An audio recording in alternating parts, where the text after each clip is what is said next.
오늘의 말씀을 제가 묵상하는 중에 제 마음에 찾아온 사자성어가 있었습니다.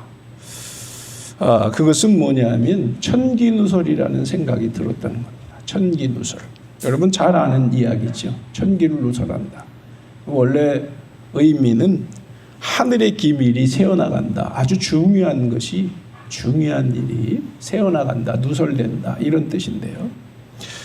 자, 여러분 천기누설 말 그대로 하늘에 하나님의 어떤 비밀과 뜻이 어떻게 사람을 통해서 알게 될 수 있을까? 참 이것은 궁금한 이야기가 아닐 수가 없죠. 정말 사람이 알 수 있는 건가? 그런데 우리가 신앙 안에서 보면 하나님은 당신의 사람들에게 당신의 뜻을 알려주신다라는 것입니다.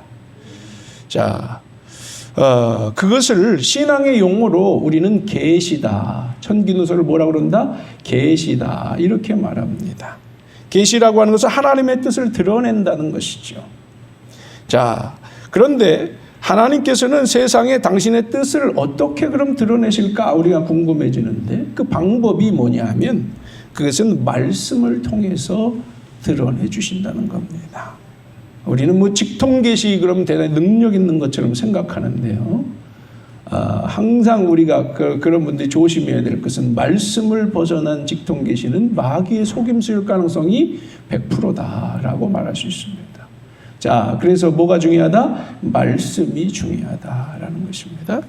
자, 하나님은 왜 그러냐? 말씀이시기 때문입니다. 우리가 요한복음 1장 1절이지요. 이 태초에란 말씀을 이렇게 요한은 기가 막히게 표현을 하고 있는데요. 한번 읽어보겠습니다. 시작.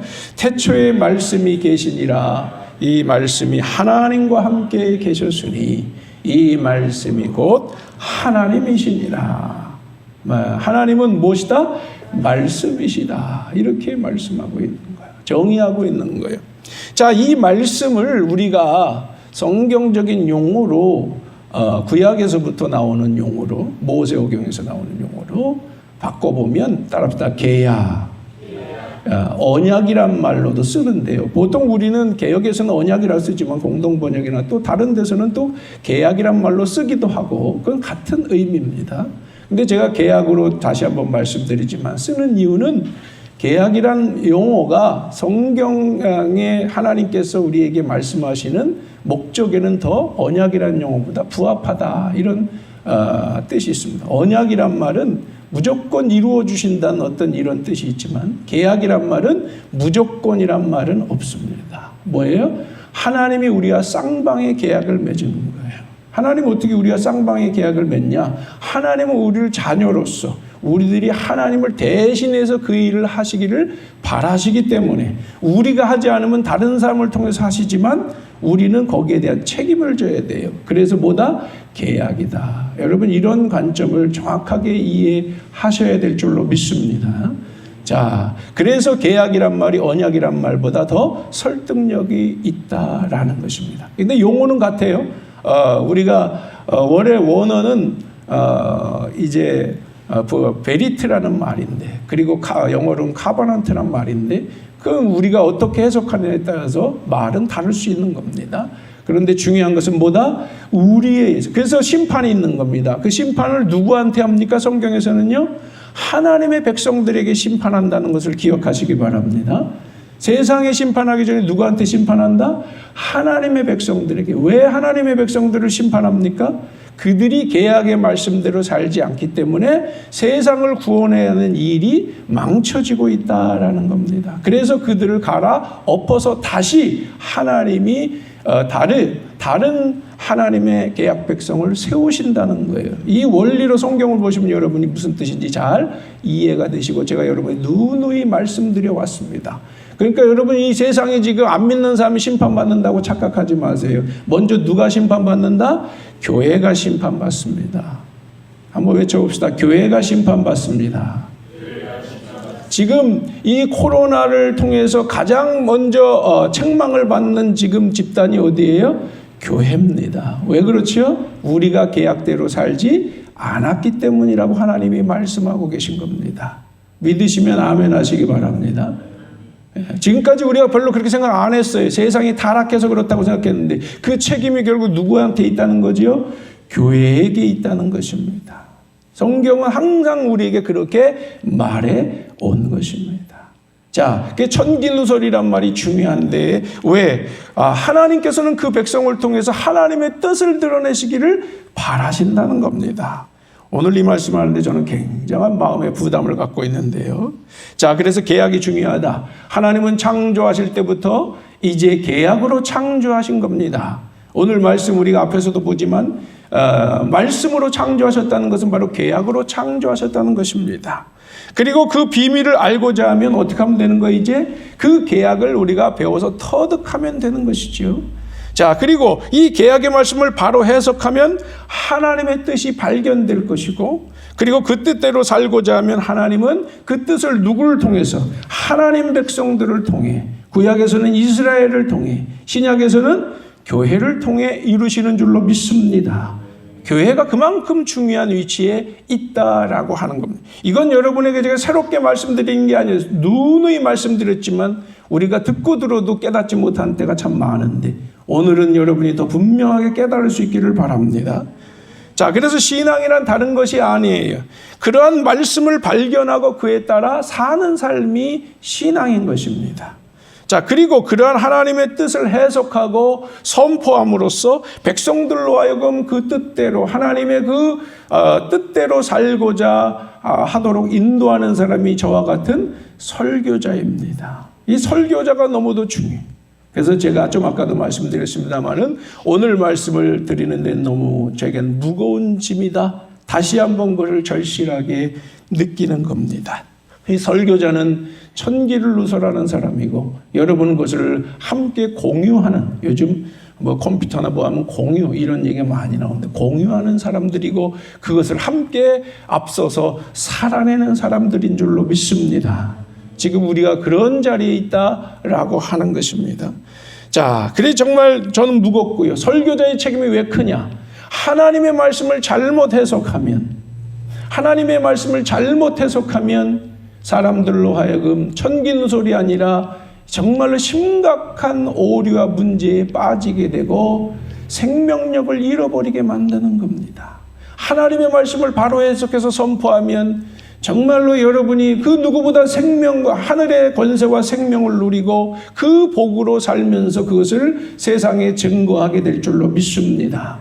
이 설교자의 일이 얼마나 중요한 일인가를 제가 다시 한번 오늘 이 말씀을 이렇게 생각하면서 너무도 무거운 마음을 갖지 않을 수가 없었습니다. 지금도 마찬가지고 앞으로도 마찬가지일 것입니다. 자, 이런 심각한 설교에 대한 심정을 가지고 저는 오늘 말씀을 함께 나눠보고자 합니다. 제가 오늘 말씀을 이런 말씀을 서두에 드리는 것은 오늘 말씀이 거기에 직결되어 있기 때문인데요. 그래서 그렇게 천기누설을 생각하게 됐다. 이렇게 말씀을 드렸습니다. 오늘 씨 뿌리는 자의 비유, 여러분이 잘 아는 말씀입니다. 마태복음에서 무엇보다 잘 드러나는 말씀인데 오늘 마가복음에서도 이것을 지금 선언하고 있는 거죠.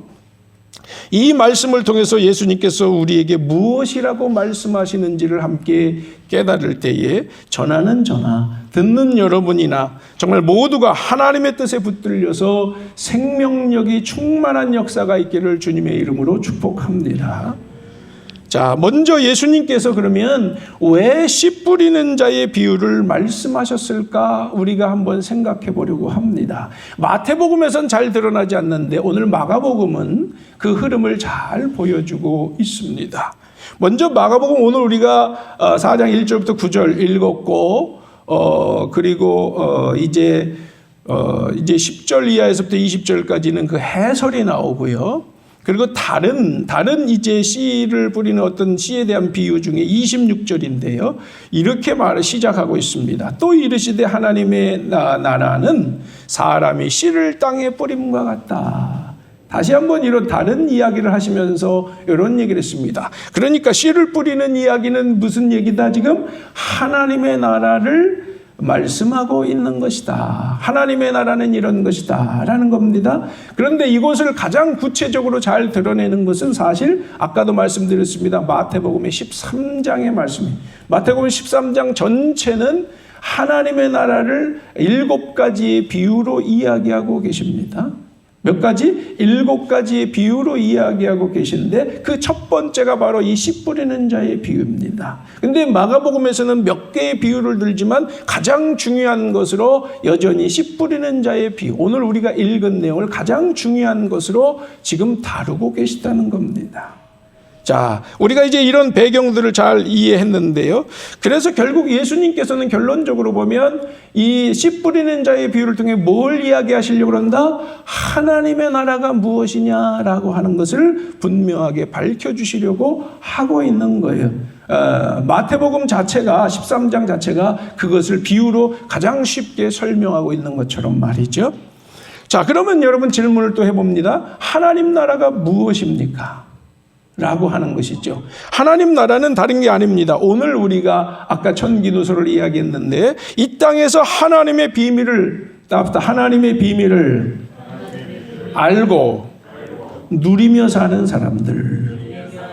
그렇습니다. 이 땅에서 하나님의 비밀을 알고 누리는 사람들이다라는 것이죠. 자, 그러면 여기서 중요한 사람이 다시 말씀드리지만 누구겠습니까? 그 하나님의 나라의 비밀을 발견해서 선포하는 설교자라고 하는 것입니다. 설교자. 저 같은 사람이 참 중요해요. 여전히 저는 이것이 자랑스러운 것이 아니라 너무도 부담스럽고 당장에서 옷을 벗고 싶은 것이 저의 심정입니다. 솔직한. 이번에 검찰총장이 너무도 무거운 거를 참다가 어젠가 그젠가 한마디 한 이야기. 자기도 내가 왜 이 일을 해야 되나? 그냥 조용히 살고 싶은데 그 옷 벗고 싶은 때가 많았다. 근데 저는 그 사람은 요즘 최근에 일시적인 어떤 현상에 의해서 그런 것이라고 했지만 저는 정말 제가 설교자의 자격이 없다 생각해서요. 정말 옷을 벗고 싶은 사람이 바로 접니다. 자, 그만큼 천기누소를 하는 설교자는 무거운 이러한 자리에 있다라는 것이지요. 그게 바로 오늘 다른 말로 하면 오늘 비유에서 누구다? 씨 뿌리는 사람이다라는 것입니다. 이 비유는 문제가 근데 좀 오늘 말씀에 의하면 심각해요. 왜 심각할까요? 어떤 씨를 뿌리는 사람이 좀 잘 뿌렸어요? 잘못 뿌렸어요? 보니까 이렇다는 거. 예수님의 비유에 의하면 길가에 뿌려지기도 하고 또 어디에? 돌짝밭에 뿌려지기도 하고 또 어디에? 가시떨기에 뿌려지기도 하고 옥토에 뿌려지기도 하는데 근데 여기저기 보니까 잘못 뿌려지는 일이 참 많다. 이런 깨달음을 우리가 얻게 되는 것입니다.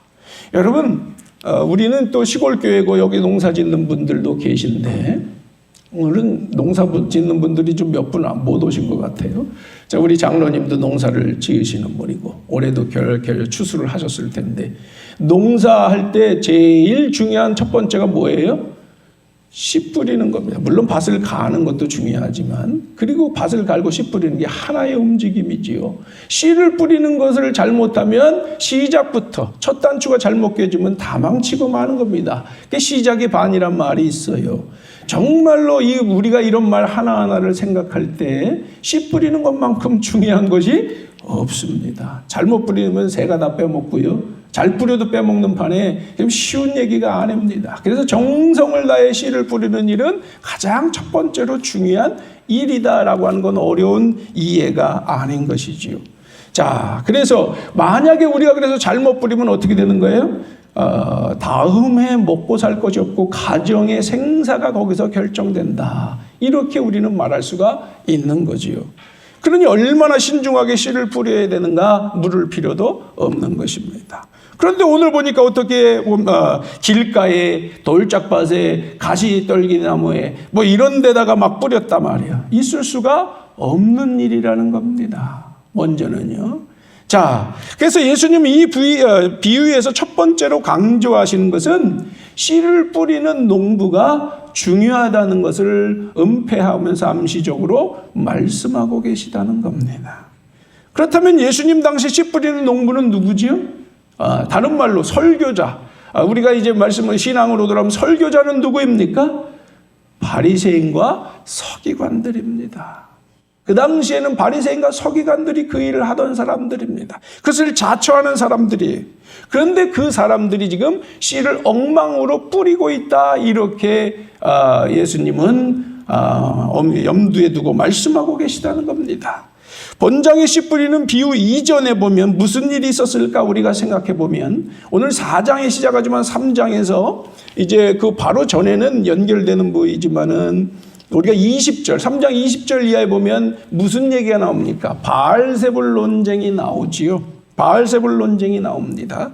무슨 이야기입니까? 예수님께서 하나님 나라의 사역을 펼치시는 것을 두고 이들이 뭐라고 그러는 거예요? 예수님은 마귀의 왕인 바알세불의 힘을 입어서 이런 일을 하고 계시다, 이렇게 말했다는 것입니다. 그래서 예수님께서 그것을 두고 뭐라고 말씀했어요?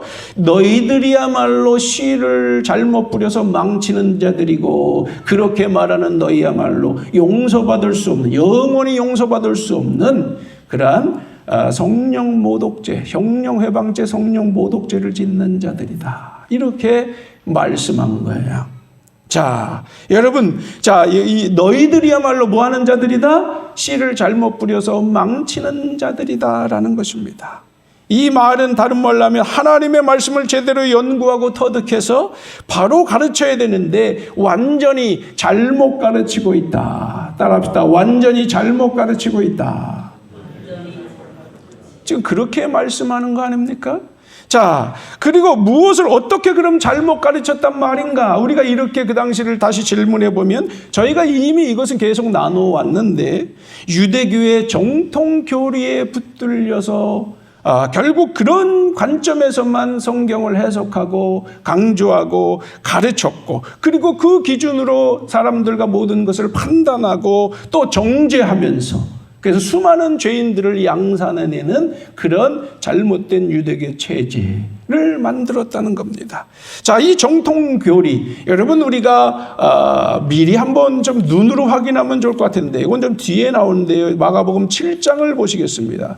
7장을 보면 6절, 7절입니다. 이사야의 말을 인용해서 말씀하고 있는데, 6절에 보면 이 백성이, 제가 이걸 띄워놓지 않아서 보는 겁니다. 이 백성이 입술로는 나를 공경하되 마음으로는 내게서 멀다. 여러분, 우리는 다 하나님을 믿고 존경한다고 그래요. 왜? 그런데 하나님 그걸 받아들이지 않느냐? 그건 공경이 아니라는 겁니다. 7절, 사람의 계명으로 교훈을 삼아 가르치니 나를 헛되이 경배하는도다. 자, 뭐다? 사람의 계명. 이것을 활용해서 예수님께서는 8절에 말씀합니다. 너희가 하나님의 계명은 버리고, 잘 들으세요. 너희가 하나님의 계명은 버리고 사람의 전통을 지키느니라. 또 이르시되 너희가 너희의 전통을 지키려고 하나님의 계명을 잘 저버리는도다.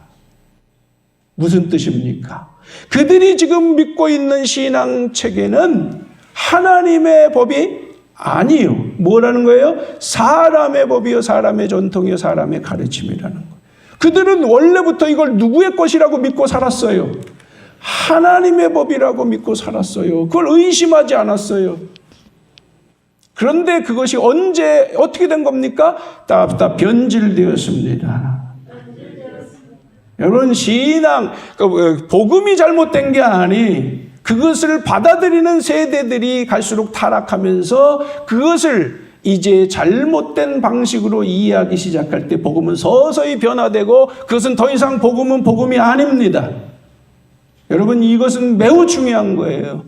이게 역사에 계속 반복되고 있습니다. 자, 그래서요, 그럼 이들이 잘못된 이유는 무엇입니까? 재해석하지 않았기 때문입니다.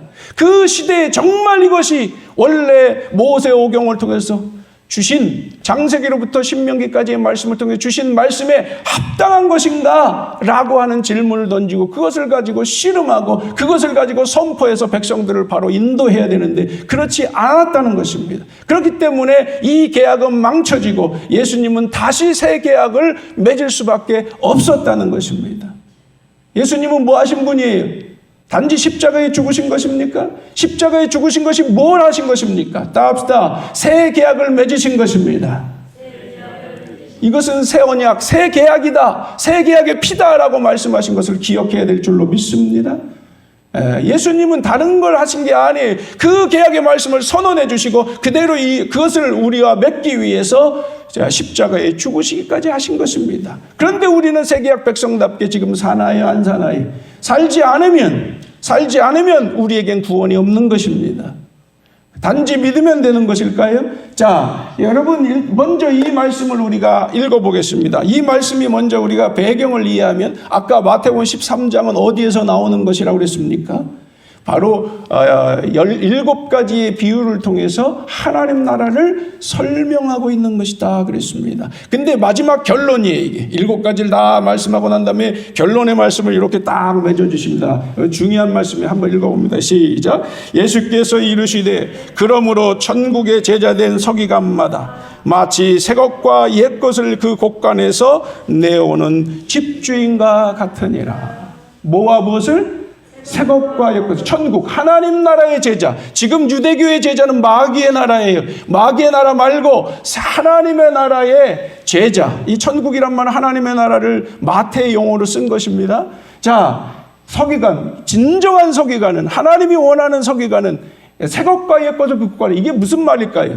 옛 가르침이 있으면, 조상들로부터 내려온 가르침이 있으면 옛것만 가지고 말하지 말고 뭘 꺼내라? 따뜻다. 새 것을 꺼내라. 이건 뭐예요? 계속해서 진짜 복음이 되게 하라. 하나님의 말씀이 하나님 말씀 되게 하라. 지금 이 기준이 잘못됐기 때문에 유대교는 병들고 무너지고 심판받아 마땅한 그런 종교가 되어버리고 만 것입니다. 예수님이 뭘 하시는 건지 우리는 정확하게 이해하지 않으면 안 되는 거예요. 오늘 이렇게 말씀했어요. 결국 우리가, 저도 마찬가지고요, 끊임없이 이 문제를 가지고 씨름해야 되는 것이, 특히 설교자들, 말씀을 전하고 가르친다는 사람들은 너무도 무거운 거예요. 자, 여러분, 오늘날 개신교 오직 예수님을 믿음으로 구원받고 천국 영생을 얻는다. 그 말씀 자체가 잘못됐다고 말하는 것이 아니라 그것이 뭘 의미하는지를 정확하게 해석해서 우리들이 따르도록 해주지 않으면 단지 믿음이라는 지상주의로 여러분 심각한 오류를 범하게 되는 거예요. 유대인들은요, 이렇게 율법을 지킴으로, 그것도 시내산에서 원래 모세가 선포한 율법의 정신이 아니었단 말입니다. 아까 말씀드렸잖아요. 이미 변질돼서 너희들이 만들어 놓은 율법이지. 그걸 유대교 율법이라고 말하는 거예요.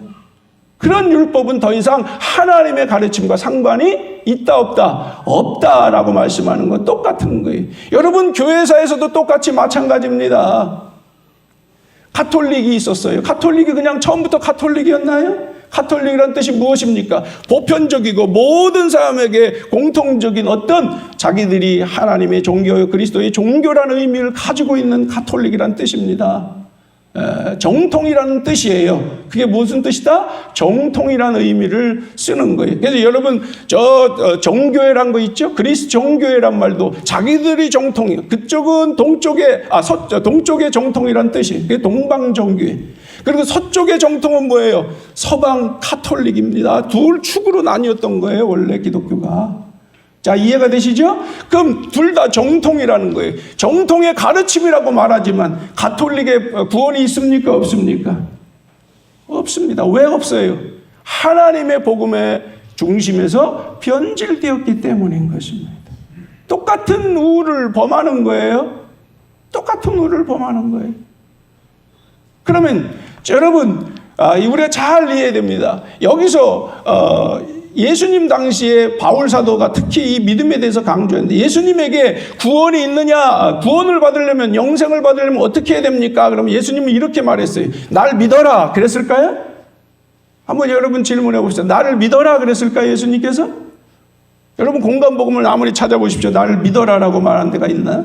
없습니다. 믿음이란 말이 나오지 않는 것은 아니지만 믿어라라고 말씀하지 않습니다. 뭐라고 말하냐? 따뜻다. 십계명을 지켜라.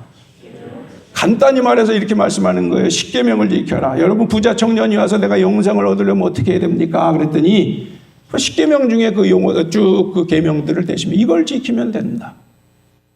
이렇게 말씀하시는 거예요. 이게 뭐예요? 계약. 그 정신, 그 본질을 회복해서 지키는 것이 그게 다른 말로 하면 따뜻하다. 그것이 믿음이다. 계약을 지키는 게 믿음인 줄로 믿습니다.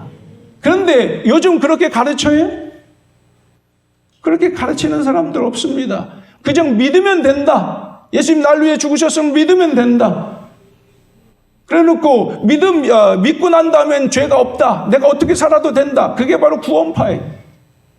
근데 지금 구원파의 교리와 오늘날의 개신교의 교리는 크게 차이가 나지 않습니다. 똑같은 원리에 의해서 움직여가고 있지. 단지 구원파들은 그들이 구원의 체계 그런 것이 좀 다르다 뿐이지요. 실제로 개신교의 교리는 구원파의 교리와 그렇게 다르지 않습니다.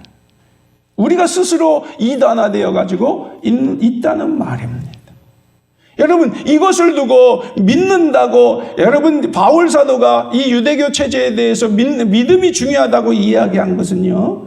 그 당시에 자기들이 율법을 지키면 그저 된다 이런 식으로 해서 만들어놓은 그런 율법을 가지고 구원이라고 말할 때에 바울 사도는 뭐라고 하는 거예요?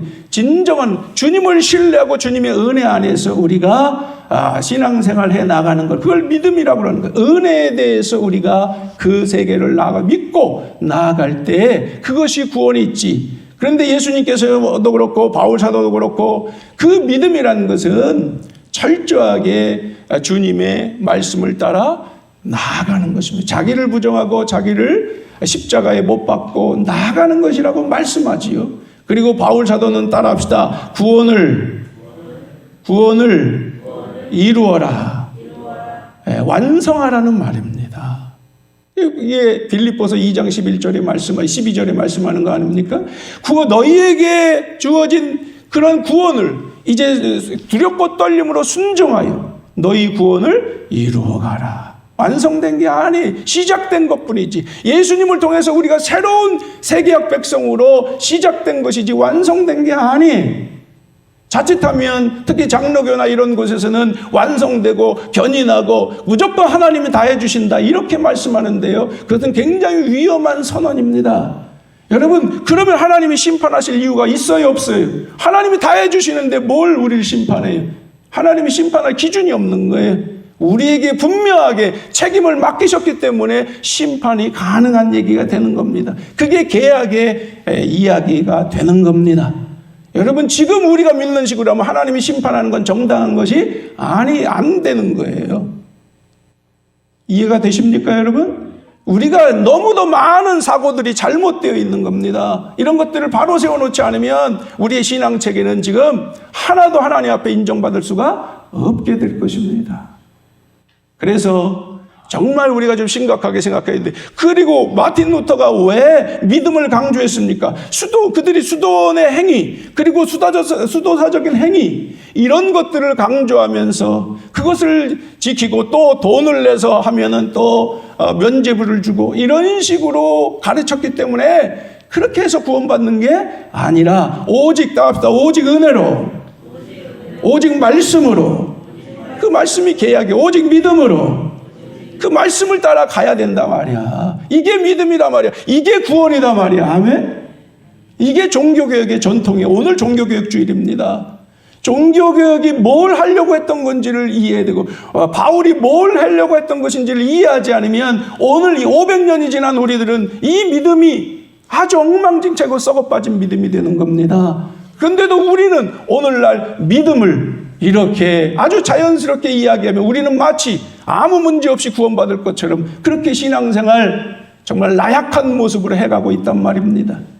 여기에 희망이 있을까요? 여러분 양심을 두고 신앙의 양심을 두고 한번 생각해보면 이런 게 구원일까요? 우리가 나약하기 때문에 그래서 주님이 죽으셨지 않냐고요? 그러나 여러분 저는 이런 말할 자격은 없지만 그러나 주님께서는 우리를 주님의 자녀로 여기시는 줄로 믿습니다. 주님의 권세에 이르기를 바라시는 줄로 믿습니다. 오늘 이제 후반부에 그런 얘기를 좀 더 할 수 있는 기회가 있을 것입니다. 그래서 저는 이 시대에 왜 저 같은 사람을 하나님의 이 말씀을 전하는 설교자로 세우셨을까? 정말 저는 이것이 고민이 되고 제 인생을 다시 한번 돌아보면서 저같이 미천하고 가장 낮은 자를 세우셔서 이 말씀을 하시는 것은 이런 일, 정말 개혁신앙으로 우리가 이제 구속신앙의 한계를 뛰어넘어 이 개혁신앙으로 돌아가라는 하나님의 뜻을 선포하는 사명을 주셨다. 저는 이것을 믿고 그것을 여러분에게 선언하며 이것이 정말 이 시대의 하나님의 뜻임을 믿고 저는 선언하는 것입니다. 여러분이 이 말씀을 믿으시면 복이 될 줄로 저는 믿습니다.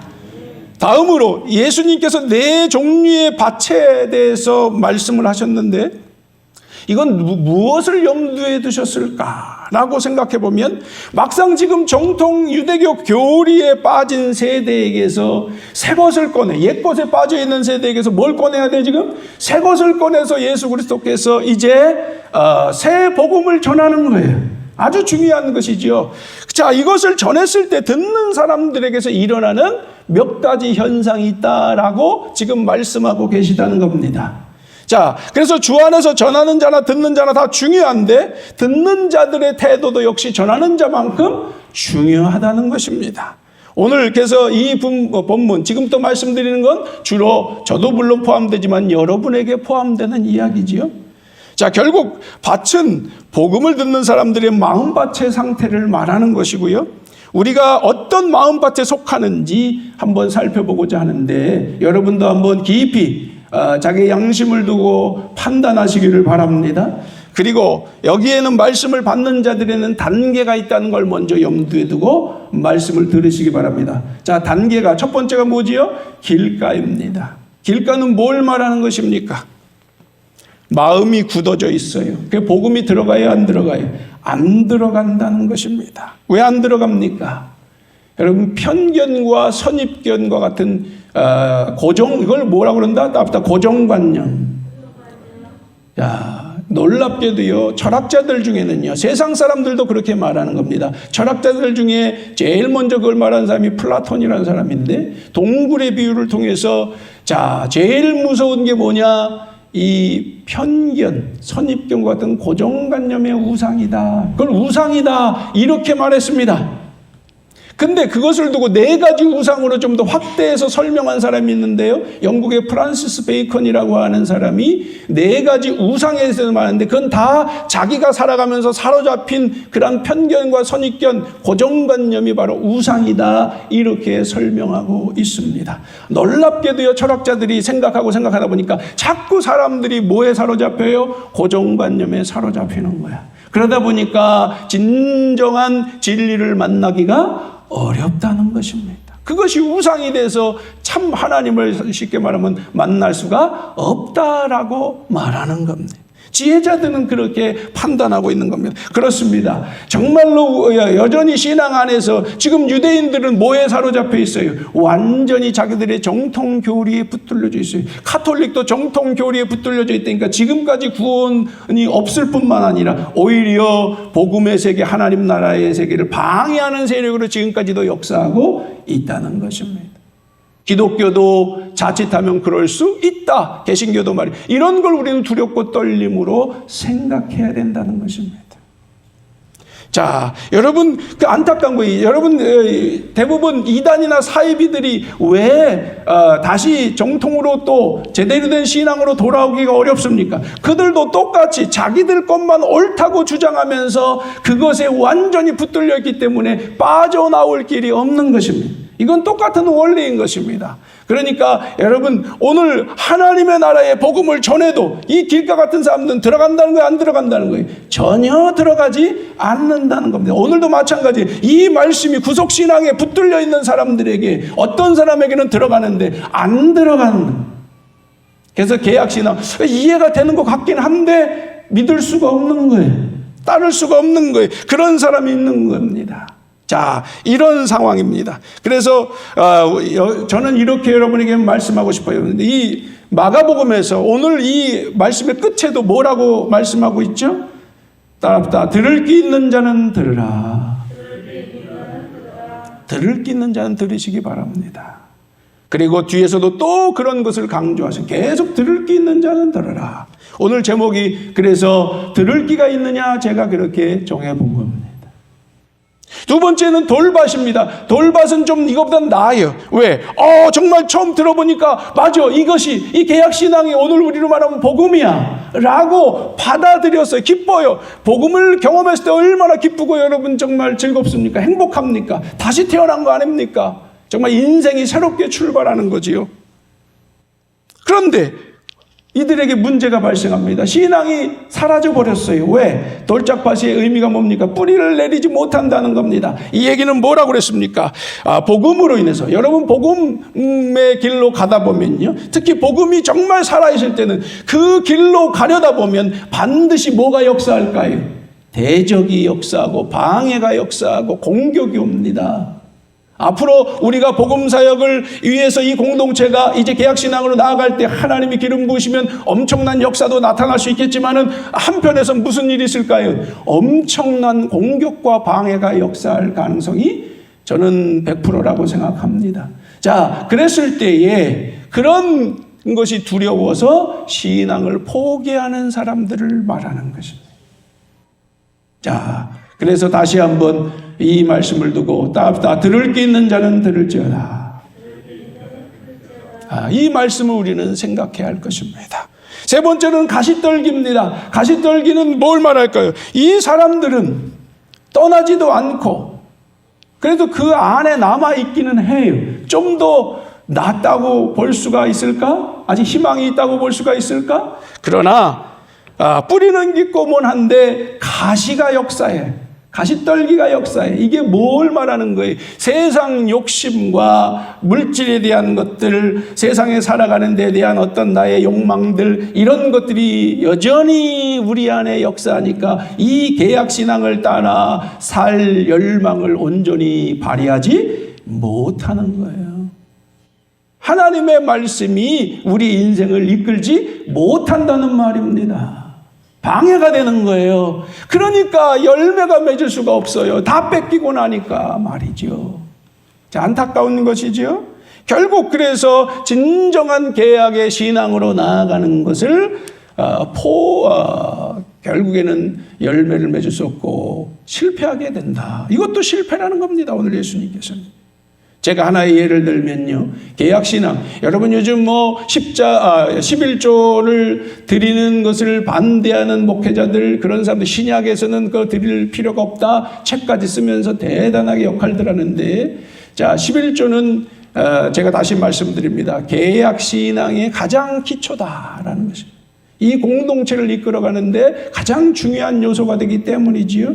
자, 그래서 이 11조 신앙, 개혁신앙의 기초이기 때문에 여러분이 어떤 상황에서도 오늘 이 말씀을 통해서 가시떨기 밭이 되지 않고 옥토가 되기 위해서는 개혁 공동체의 백성답게 11조 신앙에 철저히 기본적으로 지키시기 바랍니다. 아멘 하는 분이 한 분 계시니 철저히 11조 신앙을 지키시기 바랍니다. 그것이 여러분 단지 그러면 교회에게 복이 된다는 게 아닙니다. 여러분이 정말로 여러분의 기업을 통해서 하나님 나라 백성답게 역량을 발휘하도록 하나님이 도우시는 하나의 토대가 될 줄 믿으시기 바랍니다. 그렇기 때문에 하라는 말입니다. 단지 복을 받는다는 개념이 아니에요. 여러분요, 자꾸 복에다가 우리가 맞춰놓는데 진정한 복의 의미가 뭐예요? 하나님 나라의 확장을 통해 만민이 너로 말미암아 복을 받는 거 아니에요?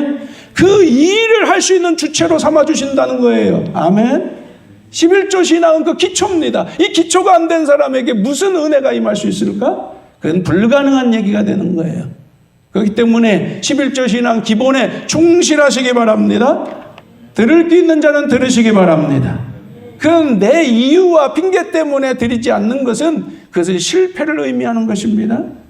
마지막으로 그래서 결국 이런 세 가지 문제점이 있는 마음밭을 극복할 때만이 마지막으로 옥토와 같은 마음밭이 되는 거예요. 그래서 주신 말씀의 씨가 뿌리가 잘 내려가지고 잘 자라나 열매를 맺게 해 주실 줄로 믿습니다. 그런데 여기서도 두 가지를 염두에 두시기를 바랍니다.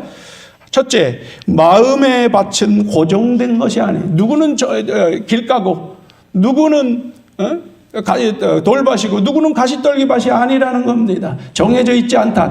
정해져 있지 않다. 누구나 옥토가 될 수 있다. 아멘.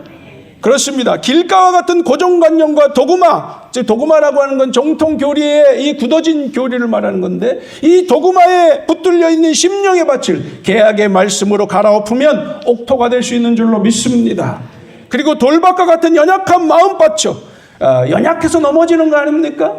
그것도 계약의 말씀을 따라 무장하면 든든한 옥토가 되는 줄로 믿습니다. 그리고 가시떨기와 같은 세속적인 욕망에 눌려있는 그런 마음밭도 계약신앙으로 다 뽑고 불태우면 거룩한 옥토가 되게 역사해 주실 줄로 믿습니다.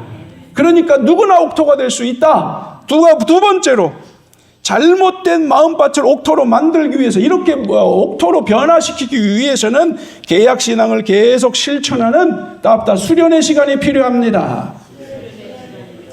당연히 시간이 필요한 거고 우리가 훈련하는 시간이 필요하다는 것입니다. 온전한 하나님 백성이 되려면 우리 안에 계약신앙이 뿌리 내리고 열매 맺기까지 우리는 계속 갈아엎어야 되고, 아멘. 그리고 이 우리의 완고함을 깨뜨려야 되고, 그리고 나약함을 극복하고 제거해야 되고, 그리고 우리의 정욕을 태우고 뽑아내는 이 영성 실천운동, 계약의 말씀을 따라 나아가야 될 줄로 믿습니다. 그래서 제가 여러분에게 나눠드린 것, 그리고 여기에 항상 여러분에게 때마다 확인시켜주고 있는데요, 이러한 말씀들이 오늘날의 십계명의 말씀들, 이런 것들과 아울러서 우리가 이 시대에 정말 실천해야 될 중요한 주제들입니다. 이것이 오늘 생태계 파괴, 바이러스 문제, 이런 것들과 직결되어 있는 이야기들 아니겠어요? 자세히 살펴보면 그렇습니다. 저는 이런 일이 오기 전에 작년부터 계속해서 이 말씀들을 여러분에게 선포해 왔습니다. 그렇죠? 올 초에 제가 이거 나눠드리지 않았나요? 첫 주부터? 자, 여러분, 그렇습니다. 그리고 나서 이런 일들이 생겼습니다. 우연일까요? 여러분, 계약신앙이 얼마나 지금 이 시대에 하나님이 원하시는 말씀인가라고 지금 우리에게 선언해주고 계신 줄로 믿습니다. 자, 그러니 이곳을 향해서 우리가 함께 실천하고 나아간다면은 놀랍게도 때가 이르면 하늘 문을 여시고 하나님께서 위대한 권세로 이 공동체에 기름 부어 주실 줄로 믿습니다. 정말 하나님이 쓰시는 계약 공동체가 되게 해줄 줄로 믿습니다. 그래서 그 기대를 가지고 우리가 함께 오늘과 이제 매일마다 기도하며 말씀 붙들고 씨름하는 여러분 모두가 되시기를 주님의 이름으로 간절히 축복하고 기원합니다. 기도하겠습니다. 사랑과 은혜가 충만하신 주님, 오늘 말씀을 통해서 정말 우리가 어떤 신앙의 태도를 가지고 나아가야 되는가, 전하는 자는 정말 하나님 나라의 말씀을 선포하기 위해서 인생을 바쳐야 하고, 또 듣는 사람들 역시 옥토가 돼서 하나님 나라의 권세가 무장되어 그 권능으로 세상에 그 생명력을 나눠주는 귀한 존재들이 되기 위하여 그러한 거룩한 계약, 그것도 예수님께서 사람이 되시고 정말로 십자가에 죽기까지 몸 바쳐서 이루신 새 계약의 권세, 이것을 온 땅에 선포하는 일인 줄로 믿습니다. 그런 사람들이 되게 하여 주시옵소서. 역사하여 주시옵소서. 우리가 이 길로 갈 때 주님께서 도와주시고 결국에는 기름 부으셔서 이 세대의 주님이 기대하시는 주의 놀라운 백성들, 그러한 교회 되게 하여 주시옵소서. 예수님의 이름으로 기도드리옵나이다. 아멘.